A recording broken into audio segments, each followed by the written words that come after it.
Like right before you go on vacation, the last thing you do is clean the house because the nicest part about coming back from vacation is a clean house where you don't have to worry about it and the dishes aren't stinking and the laundry's mostly done and you just have to kind of dump your stuff and settle back into that last few moments before the rest of your life kicks back in. Yeah, it's kind of like that. We'll be right back. Welcome to the Talent Cast. I'm your host, James Ellis. This podcast has one simple goal: to change the conversation around recruiting, employer brand, and hiring. Simple as that. The only way we can do that is by making this a 100% no-pitch zone, meaning no one's making any money, no one's giving any money, nobody's sponsoring anything. So please come join us, come learn, come engage in this conversation, come grow our industry with me. If you want to talk to me, I'm on Twitter at The War for Talent, or you can look at our website, thetalentcast.com. Otherwise, let's get to it. Hey, how you doing? James Ellis here. Welcome to the Talent Cast. Thanks so much for listening. As always, this is episode 85.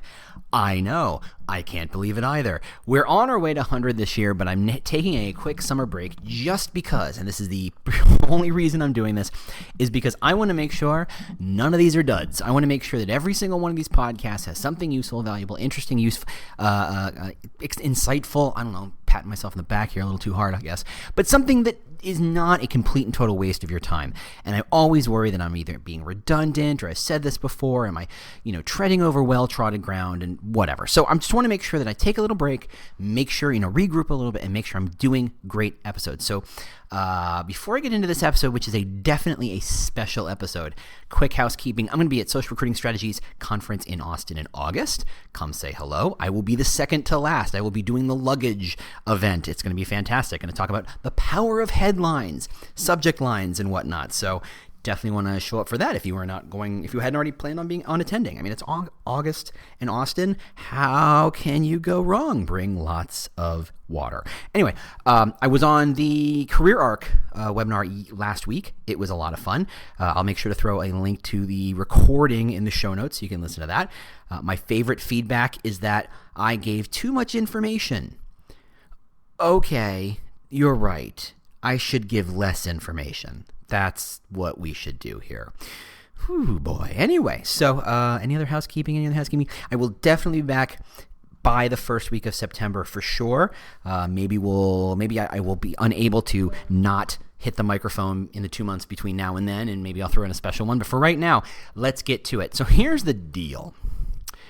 My process, if that's the right word, is in general life. I'm in a meeting. I'm listening to a podcast. I'm walking down the street. I'm having a conversation with someone. I'm thinking a random thought, and I think, that's interesting. I email it to myself, and the subject line is just pod. So I always remember I just have to search the word pod, subject line equals pod, and there's a list of all the ideas of, just kind of, some of them are really good ideas, I think, and some of them are just half-assed, harebrained, shot in the dark ideas.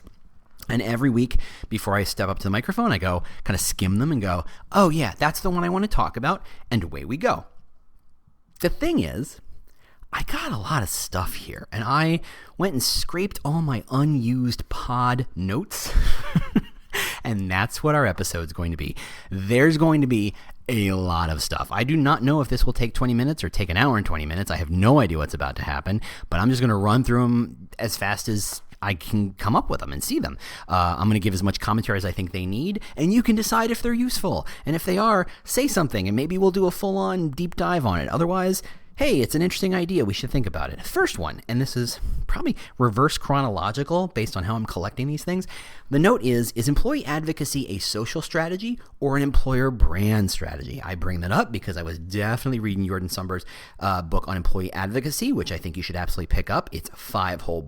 It's worth twice its weight, if not 3 times in value. Definitely worth a read. Absolutely. But it approached employee advocacy from a social selling strategy primarily, which is funny because the man runs the Employer Brand podcast, and you would have assumed it was coming from an employer brand direction. And the employer brand stuff came in afterwards. And it really hit me that, as an employer brand person, I think of everything through that lens. Is advocacy a social strategy or is it a brand strategy? And it's a fine line between the two, but it's interesting when it pops up and shows itself to you in a different light. If I'm always looking at it from a brand strategy perspective and someone starts to talk about it from a social strategy perspective, it's interesting how it's different. It's interesting how it's proposed. It's not so much a how do we tell our authentic self, but it's about reaching out and building networks and building audiences, which is useful from a brand standpoint, but it's that network effect isn't the most important thing. It's the difference between what's the most important part, the story you tell or the audience you tell it to. And it's an interesting kind of split. So I just brought that up. See how fast we're going to do these? I'm going to grind through a lot of these. The next one, the slow employer brand. Some of these ideas did not pan out, and there's a reason why they did not show up into full episodes here. So it's interesting that a big employer brand launch, you've seen them, right? You've been part of them probably, or you've heard about them, where they spend 6 figures in agency fees, and they bring in professional branders, or they hire people and they do research and they do a lot of stuff, and there's this big ta-da, here is our brand, and that's amazing. The problem, I think, is that if a brand's job is to convey and be a reflection of who you already are, what would it be like if someone walked up to you and said, ta-da, you're a straight white female? Well, yes, I am. Ta-da, you're a college graduate. Yeah, that was like 20 years ago. What are we talking about? Ta-da, you are named Todd. Well, yeah, why is it just seems kind of a weird thing to reveal? Hey, this is who we've always been. So it's awkward. And so doing, you're kind of opening yourself up for rejection. You're opening yourself up to say, hey, everybody, look at this thing. And it's, you know how it is. It's ego-driven, and I know because I'm almost all ego-driven, that big reveal is, hey, everybody, look at the amazing work I or we did. Look at this. Thanks for paying us. Look at our justifying our salaries. And ta-da, here's the thing. Here's your employer brand. What if instead we talked about and revealed employer brands slowly on purpose? What if we said, hey, I know your name's Todd, but I'm going to keep calling you Todd. That's your employer brand. Your employer brand is Todd. And every time I use Todd, and in fact, if you notice, maybe I'm using the word Todd a lot more than I might have been before, it's because I'm reinforcing this brand that we've always already known. What if that's how you roll out an employer brand? What if instead of saying, ta-da, it's this thing, it's about quietly starting to make it a tagline on the website and a tagline on the PowerPoint presentations and stickers and whiteboard jokes and email signatures and. And instead of ta-daing, and here's a laundry list of all the different ways you're going to use this brand new magical employer brand that you're supposed to have known all along, it's about slowly kind of getting into it like a bathtub, right? You're just slowly sinking into it so that you're not shocked. It's about this is who we've always been, right? If I'm showing you who you've always been, why not just slowly amplify what we now know to be true and just slowly start tuning out the things that no longer align, right? What if that's a very different way, a slow play in revealing an employer brand? Next one. Okay, these go in random order. Assessment solutions. And I think I have a few people who listen who really like, or in some cases sell, assessment solutions. And I'm not going to knock them for saying they're stupid or bad. They're not. I like taking assessments. They're kind of fun. Whether they're based in science or not, and I quibble on the concept of science in a lot of these, they seem to be aligned to a simple idea that you can apply an assessment solution to help you hire in bulk, right? That you're hiring based on a spec of a role. Hey, we're hiring a salesperson, so they need the following 7 criteria and following 8 traits or whatever, that you're building from a spec sheet what you think a salesperson should be. Now, 80, maybe 90, maybe even 95% of the time, that's probably true, that almost all great salespeople are that spec sheet. But is that always the case? Are you missing something?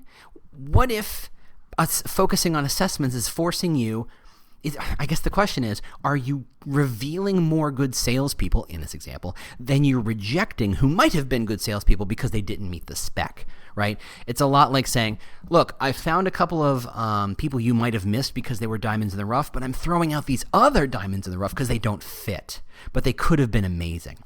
Has there been any studies on that to say how much are you rejecting versus how much are you finding? Is the return on the investment that much more? Because I think it really does focus around this idea of hiring in bulk. That, it's not able to find weirdos and artists, right? It's not able to find people who are obsessed with ideas, people who are motivated towards amazing success and who work on the weekends and care about these ideas so much that they do stupid things like start podcasts and don't shut up about them. Isn't that what we really want, right? Aren't we moving to a world in which, and I've said this before, if all the hard or all the simple problems are automated and all the bots kind of can control some of the stuff, and we've got software processes in the back end making sure we don't do anything stupid, then all the easy problems are solved. That means that all the hard problems are left, and only the hard problems are left. There are no easy problems left to solve. And if you're looking to solve hard problems, wouldn't you rather have a weirdo or an artist or an obsessive or, somebody who's an outlier than someone who is the cookie cutter of what you think you're supposed to hire? Assessment solutions assume you need to find cookie cutter. And what I think happens is you're optimizing for what you think the job is today rather than building something that's future-proof, right? In my marketing team, I'd rather have 10 Seth Godins who are weird and trying new things and willing to fail and coming up with crazy ideas, and they don't look productive because half the time they seem to be staring out a window or something, versus 20 kind of grinded out marketers who are doing the same thing over and over and over again. One is about searching for a future that you're inventing as you go. The other is about optimizing and eking out the most you can today. Now, I'm not saying one is better than the other. I'm just saying long-term, one seems more obviously better than the other. All right. Okay. This is only number 4. We're going to be here a bit. Follow the leader. What every career site needs thinking will ensure that no one knows the difference between you and any other company, right? A sure sign that you don't have any confidence in your company or brand is to say, what does Google do? What does Target do? What does AT&T do? And say, great, we'll do that too. And I hate that thinking. Isn't an employer brand supposed to be about who you are, not about what's supposed to work? If you're looking for an employer brand and you say cookie cutter, aren't you essentially one of a million cookies? And how do you say you're different in that regard? That's the thing that makes me crazy. Now, I now know a couple of professional employer brand agency type people, and I love it that they don't approach things with a cookie cutter mentality. The problem, I think, is HR loves cookie cutters. They love them. They're probably the people who use that spritz gun in Christmas time to make those cookies, the spritz gun that never quite worked, at least in my house. They wanted the same. They wanted the same over and over again. They wanted replicable, replicable? I think replicals, right? Replicable results that they knew if they did X, they would always get Y, except somehow every time they did X, Y would come back, but 1% less than they thought it would, and that would get 1% less every single time they did it. There would be that kind of cost, doing it over and over again would get less and less return, right? That's no way to think about employer brand. All right, race to the bottom. Now, some of these I kind of went, what did I mean by that? But I know what I meant by this one. This is, and this comes from listening to the podcast Exponent, which, by the way, if you don't, it's the best business strategy, high-level business strategy podcast in existence right now. Ben and James do an amazing job talking about some very serious business strategy. Granted, they only focus on the big tech players, but you can extrapolate and understand how they're seeing that one industry and say, oh, how does that apply to any other industry, including ours?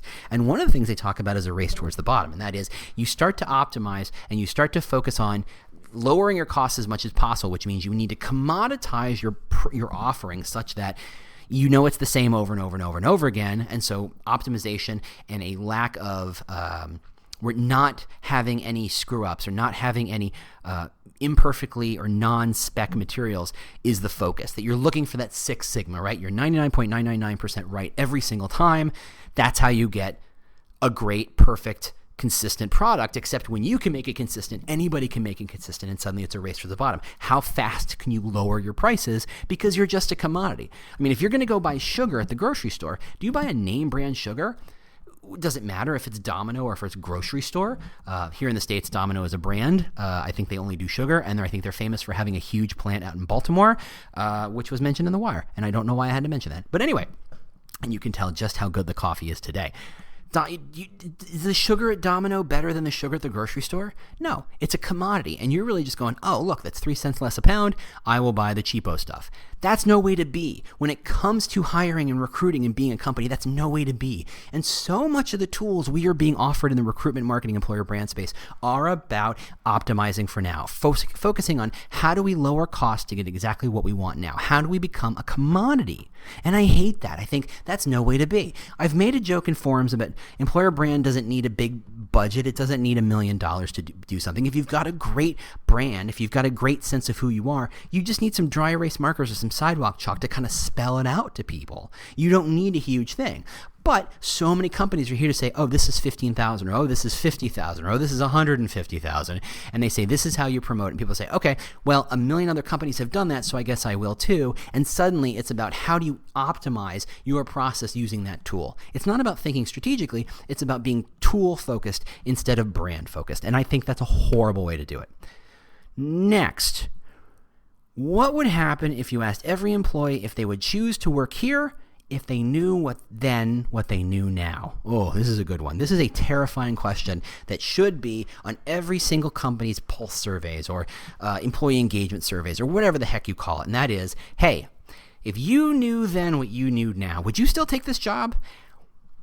No one's going to do that. You know why? Because it's terrifying. Because God forbid anyone say no. Because suddenly you realize exactly how engaged your employees truly are. So many of our questions assume that you kind of mostly like it.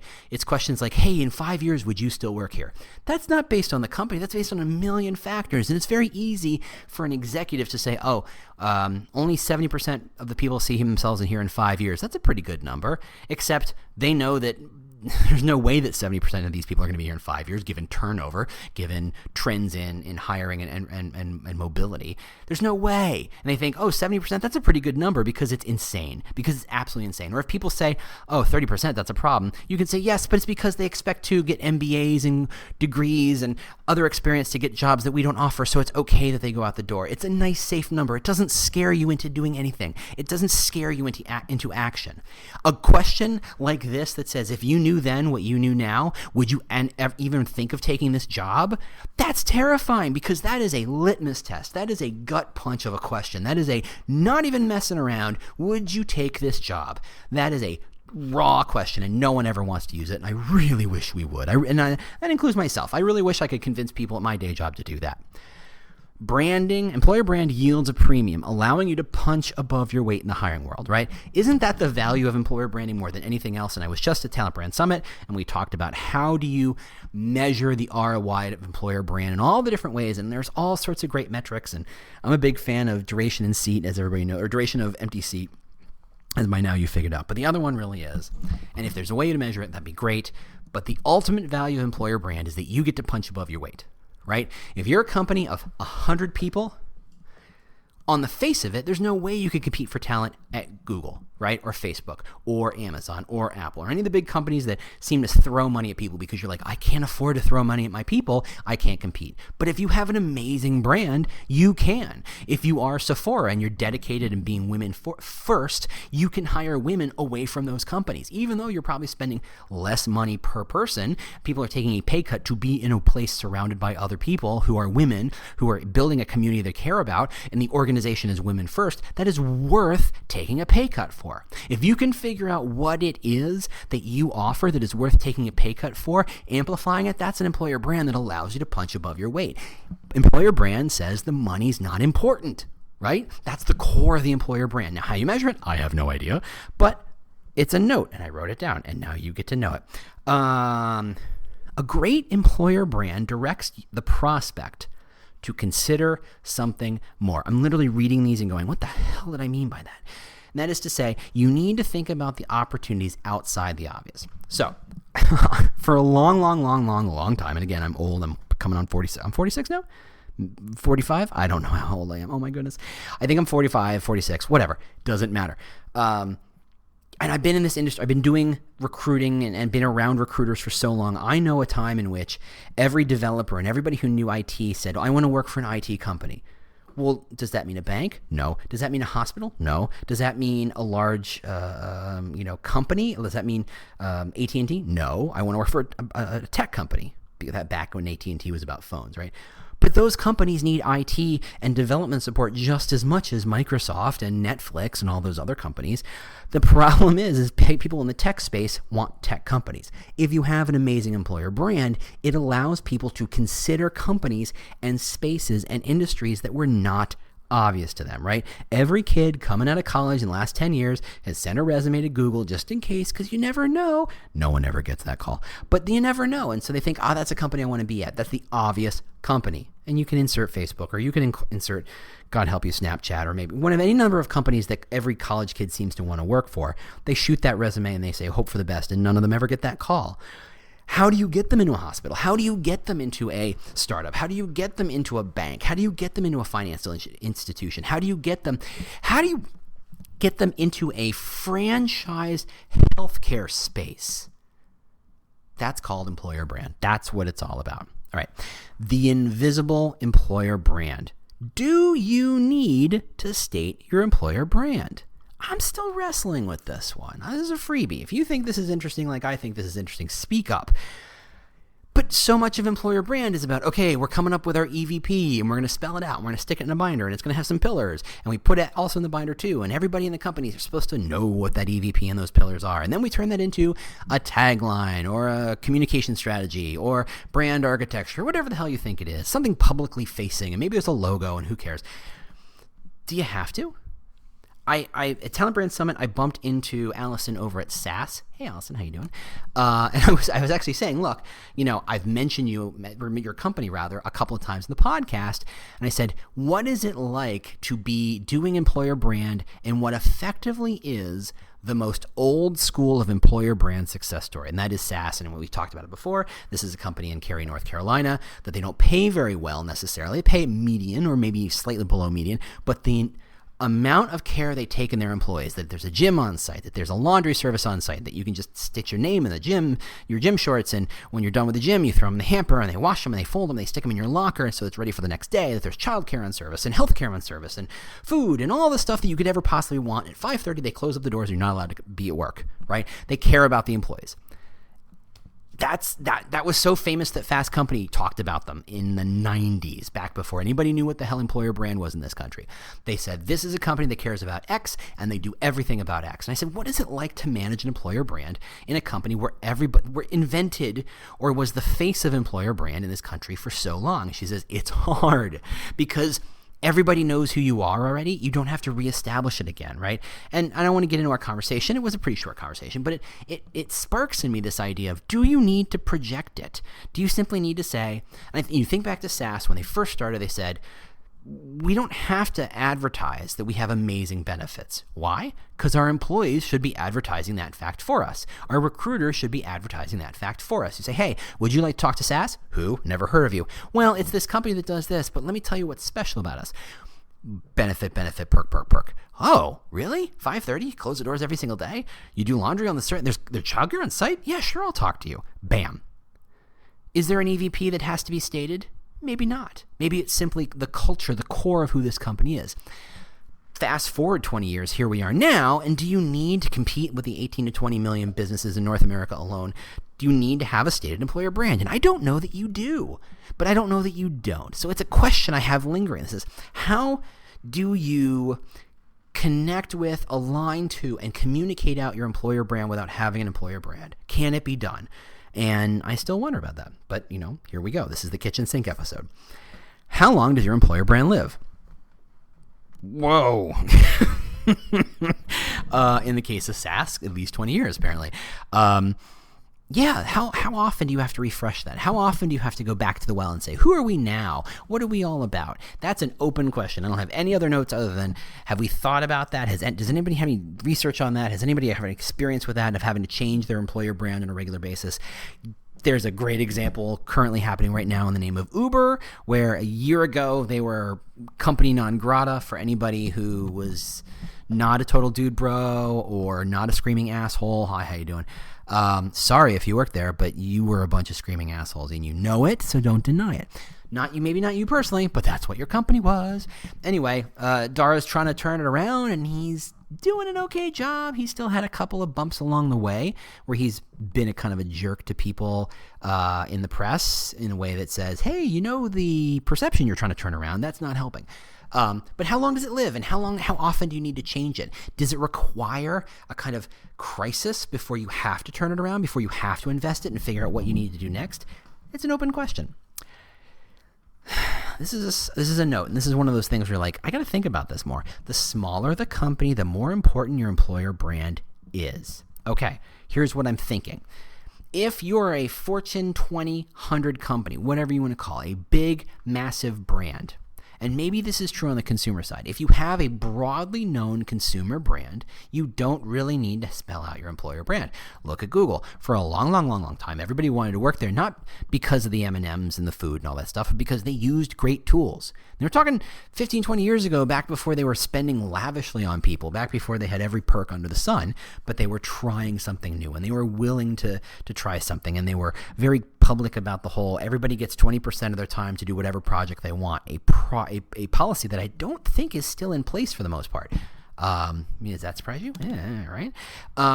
If you're a big enough company, if you're a famous enough company, if you have enough consumers, do you need an employer brand? If an employer brand is there to help punch above your weight, at what point are you so big that there's nobody bigger than you to punch, right? If you're the heavyweight champion of the world, you don't need an advantage. You're the heavyweight champ, right? You're doing great. Facebook does not need an advantage. Facebook is doing fine stealing people away from other companies by throwing money at them, right?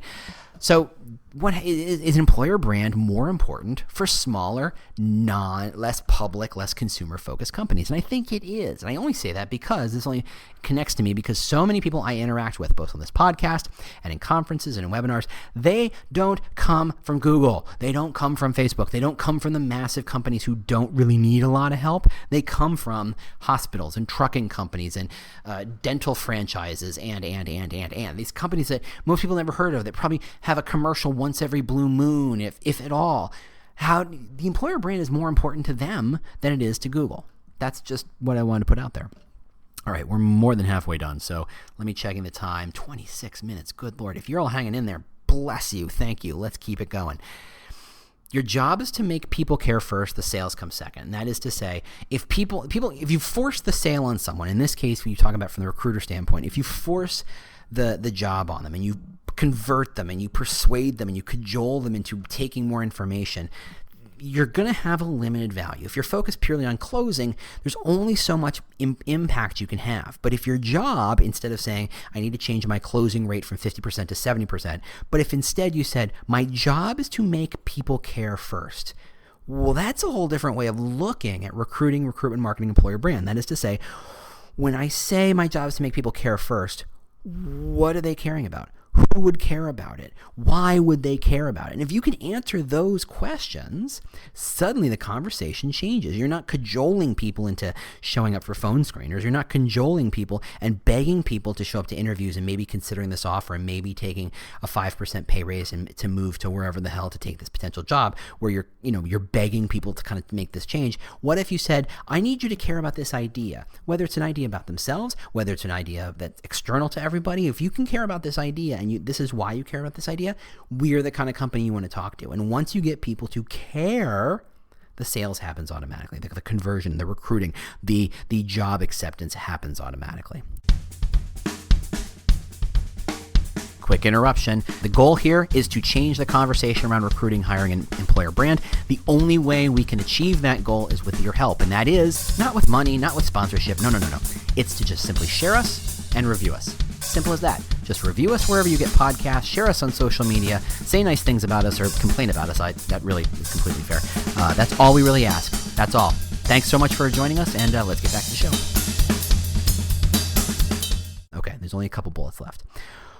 And this kind of ties into what I said earlier. What happens when everyone is an exception, right? We talked about this idea that we've automated all these processes and all the easy problems are solved. What happens when there's no longer a spec sheet? What happens when there's no longer a standard person to take a job?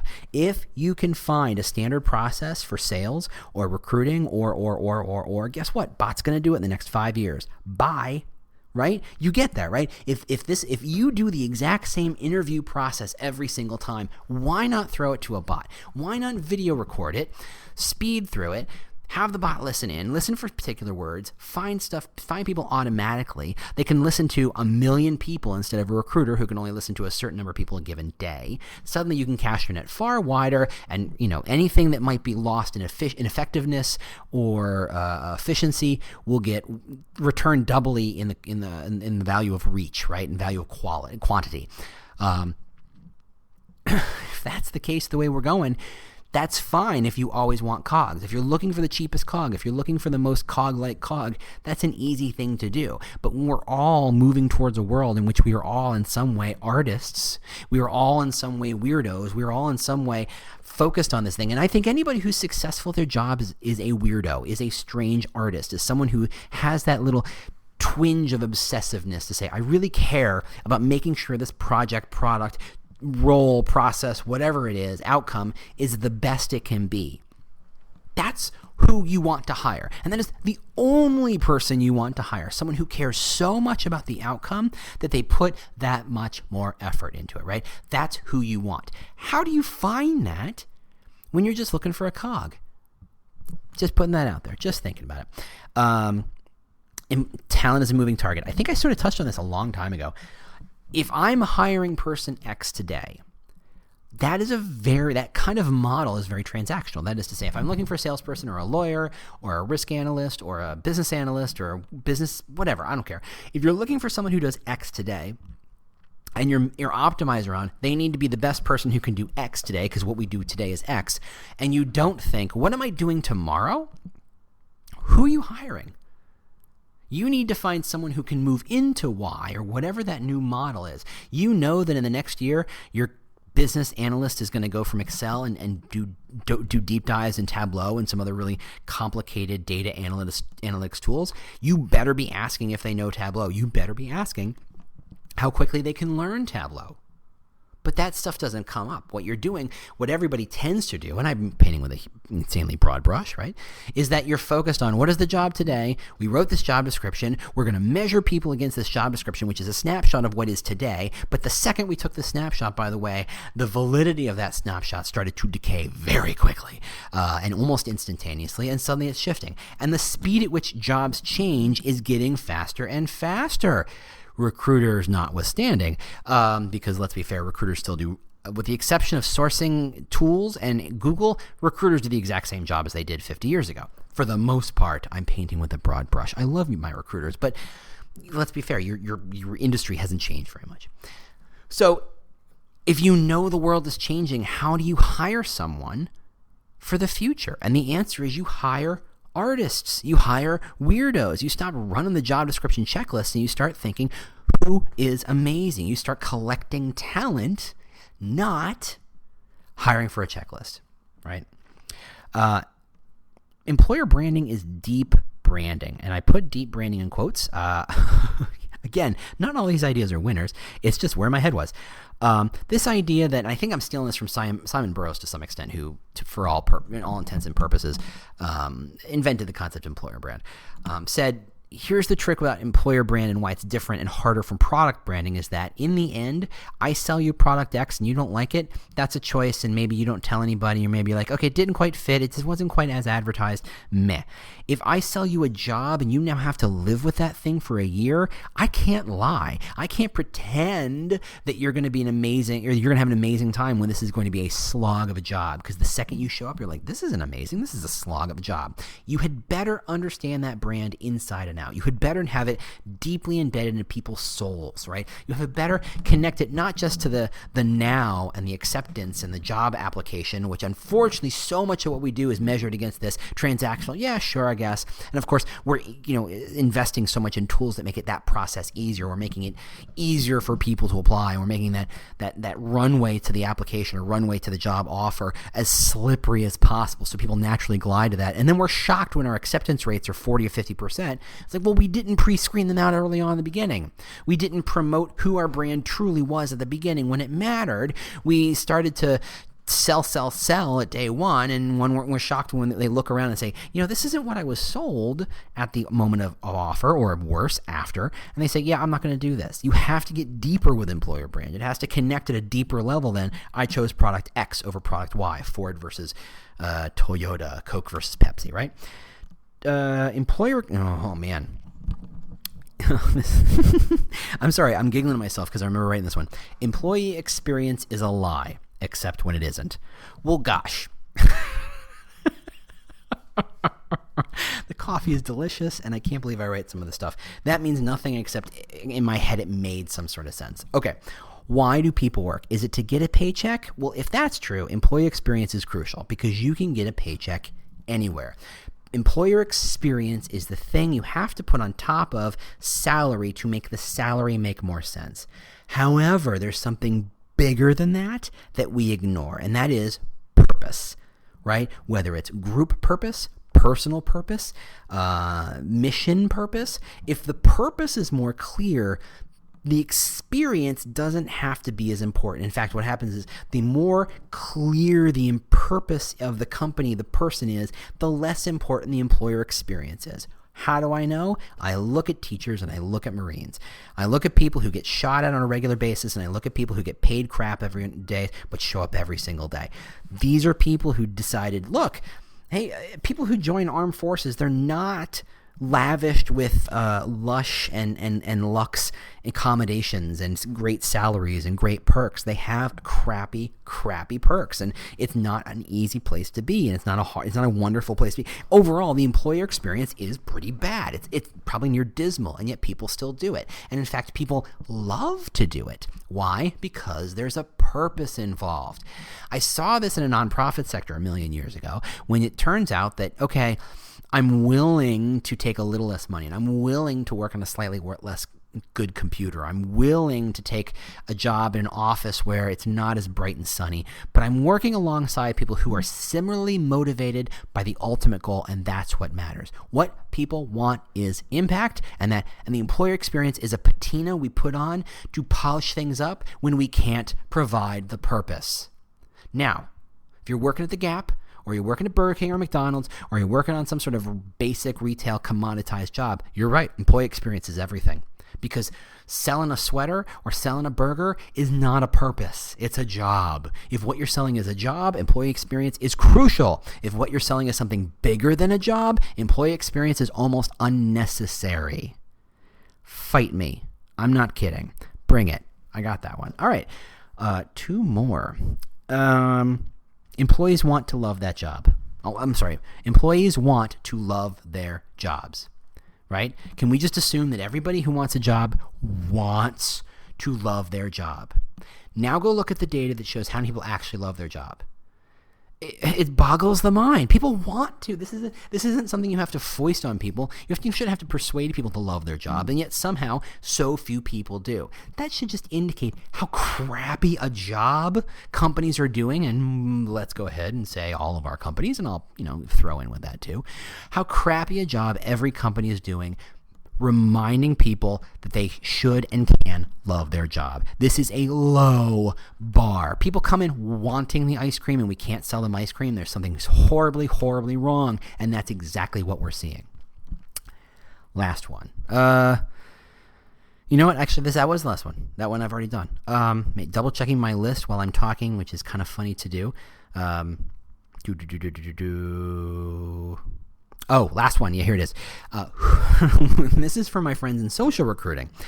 And we focus on social recruiting, we talk about who's your competition. So you get on Glassdoor, you get on LinkedIn, and you buy packages. They'll say, okay, tell us who your competition is, and we will benchmark you against them, which is kind of nice, I guess, if that's useful to you. And for most days, for me, it isn't particularly, but I get it. And then you turn to Facebook and you turn to Twitter, and now you should be turning to Instagram. The question is, okay, if your competition is Verizon or AT&T or Delta or Southwest, many of those people were at Talent Summit. Hey, how you doing? If you think your professional competition and recruiting competition is Southwest or Delta or United, who is your competition on United or on Instagram? It's not Southwest, Delta, or United. People don't say, I'm going to pick one airline career Instagram to follow and follow it. It's not about picking Coke versus Pepsi. It's not about Mac versus PC. What your real competition is a Kardashian. Your real competition is a really sexy ad thrown on Instagram that it's a Jeep or that it's a clothing line. Or for me, I get shoes a lot and I get watches a lot. And you can tell exactly what I lust after in my browsing time on my own. You're not competing against other career brands or employer brands. You're competing for attention against brands designed to collect and grab attention, right? There are great brands, Allbirds or was it Giant? Is it Giant? I can't remember what it's called. This I get this sweatshirt. I think it's Giant. I can't remember. I get these ads all the time, and they're gorgeous. They're super attractive. I mean, think of every brand in Elle or Esquire or GQ or Glamour or Cosmo. Selling clothes and jewelry and shoes should be easy. Those things are beautiful things. Cars, those should be beautiful things. They're easy. They're designed quite literally to attract attention. That is your competition for your employer brand on those social channels. We are deluding ourselves if we pretend that if we're Delta, our competition is Southwest or United or vice versa. Our real competition is DJ Khaled or Khaled or whatever his name is, a guy who says key all the time, who's apparently no friend to women. I'm going to leave you to Google that if you want. That's your competition. It's idiots getting kicked in the happies by a football, right? People who do stupid stuff on Snapchat. That is your competition, if you can believe it. For some reason, I feel like the last person on Snapchat, if you go and look at Snapchat and you look at the channels they foist on you, are those not the worst human beings, or at least the worst impulses in people? How often can I see news about Justin Bieber and people like Justin Bieber? I do not care. I have never cared. I will never care. And yet that is the thing Snapchat thinks I want to see all the time. That is your competition. Because those are things that are shiny and pretty and interesting and that kind of People magazine, TMZ kind of, hey, look, everybody, celebrity did thing X, Y, or Z. That's your competition. Raise your bar, and that's the only way you're going to succeed. If you think you're winning because you're beating another brand inside your sector, you're wrong. All right. How am I doing on time? That was a lot of time. Oh, 40 minutes. This is a long one. I haven't had one this long in a long time. So that was everything. That was all my notes. So if anybody's watched right after Seinfeld finished, Jerry Seinfeld did a big tour and a big special, and the joke was he was telling these jokes for the last time. He was doing a lot of who are these people, and have you ever noticed he flushed them all down. He got rid of them. He did a bit where he buried them. He quite literally buried them in a funeral session, and that's how I think about this. Like, okay, those are my ideas. Maybe one or two will pop back up in a different way. We can argue about them. I'd love to hear your thoughts about it on Twitter or Facebook channels and forums I know you're connected with me on and whatnot. Email me, find me, whatever. I'm on LinkedIn. You know where I am. I want to get rid of all these ideas, spend the next 2 months kind of clean slating it, coming up with a fresh approach, thinking about what we want to be talking about, thinking about what we should be talking about, kind of recharge the batteries and hit the ground running. Some of that, falls on you. That is to say, ask me questions, challenge me, challenge my thinking, challenge anything I said today or ever in the podcast. The handful of people who've done this, I respect and appreciate and value so tremendously you wouldn't believe it. I thank you to the utmost degree. This is how we all get better, right? If the purpose of this podcast is for everybody to learn, I need you to tell me what you want to learn, or tell me you the challenge you're facing, or you to speak up. If nothing else, raise your hand and speak up. That's what I'm asking from you. In the meantime, for the next 2 months, I might blog or I might pop up here and there. I'm going to be in Austin. I'm not dead. I'm definitely not going to be off Twitter and on my forum. So reach out to me, say hello. Let's have a conversation. Help me get great so that episodes 86 through 100 and beyond are amazing, because that's all I really want from this thing. Thank you so much for listening. Remember to review me, ping me on Twitter and all that good stuff. I will talk to you in maybe, let's call it 2 months. Thanks so much for listening. Do you love news about LinkedIn, Indeed, Google, and just about every other recruitment tech company out there? Hell yeah. I'm Chad. I'm Cheese. We're the Chad and Cheese Podcast. All the latest recruiting news and insights are on our show. Dripping in snark and attitude. Subscribe today wherever you listen to your podcasts. We out.